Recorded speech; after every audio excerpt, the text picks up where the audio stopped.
নমস্কার বন্ধুরা, কেমন আছেন? আশা করি সবাই ভালো আছেন, সুস্থ আছেন। বন্ধুরা আমরাও ভালো আছি। বন্ধুরা বাগানে চলে এসেছি। দেখুন আমার বাগানে কত সুন্দর ঘাটকল হয়েছে, আর এই ঘাটকল তুলে নিয়ে বাড়িতে রান্না করব। আর আমাদের গ্রামে কিন্তু অনেক সবজি পাওয়া যায় বাগানে, সেগুলো তুলে তুলে রান্না করে খাই। আর দেখুন কত সুন্দর হয়েছে, এগুলো খেতে কিন্তু অনেক উপকারও আছে আর খেতেও দারুণ মজা লাগে।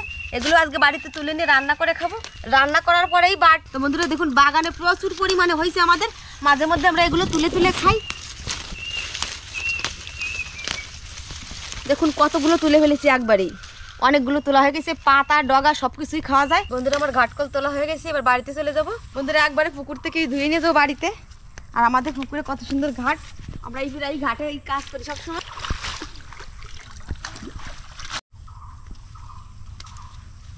বন্ধুরা স্নান করে রান্নাঘরে চলে এসেছি, আর এবার ঘাটকল বেছে নিচ্ছি, তারপরে সেদ্ধ করব। একেবারে শাপলার মতো সুন্দর করে বেছে নিচ্ছি। দেখুন বন্ধুরা আমার ঘাটকল কাটা হয়ে গেছে, এবার সিদ্ধ করে নেব কড়াইতে দিয়ে।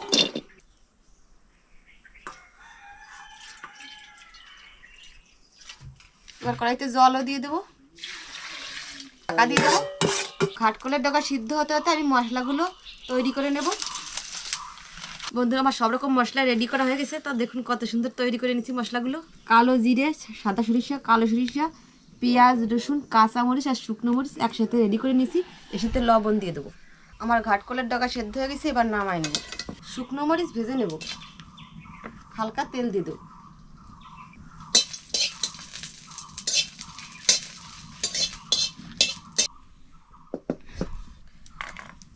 কড়াইতে তেল দিয়ে দেবো, ঘাটকলের ডগাগুলো ভেজে নেব।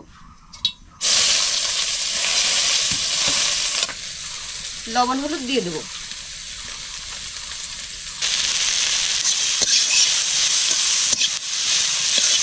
পেঁয়াজ, রসুন আর কাঁচামরিচ একসাথে দিয়ে দেবো।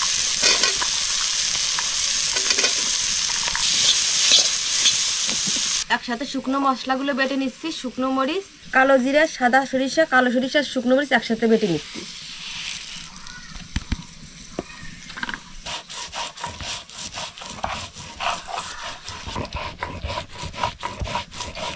আমার মশলা বাটা হয়ে গেছে, এবার ঘাটকল ভাজা দিয়ে দেবো। মশলা আর ঘাটকলের ভাজা একসাথে বেটে নিচ্ছি সুন্দর করে।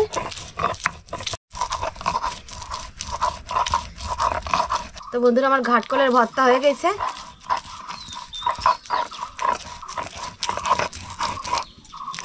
বন্ধু আমার ঘাটকলের ভর্তা করা হয়ে গেছে, গরম ভাত দিয়ে খেতে দারুণ মজা লাগবে। এরকম করে আপনারা খেয়ে আমাকে অবশ্যই কমেন্ট করে জানাবেন কেমন লাগলো। ভালো লাগলে অবশ্যই লাইক, কমেন্ট, শেয়ার করবেন, সাথে সাবস্ক্রাইব করবেন। আর আমার পেজটাকে দেখলে অবশ্যই পেজটি ফলো দিবেন। তো ভালো থাকবেন, সুস্থ থাকবেন, টাটা।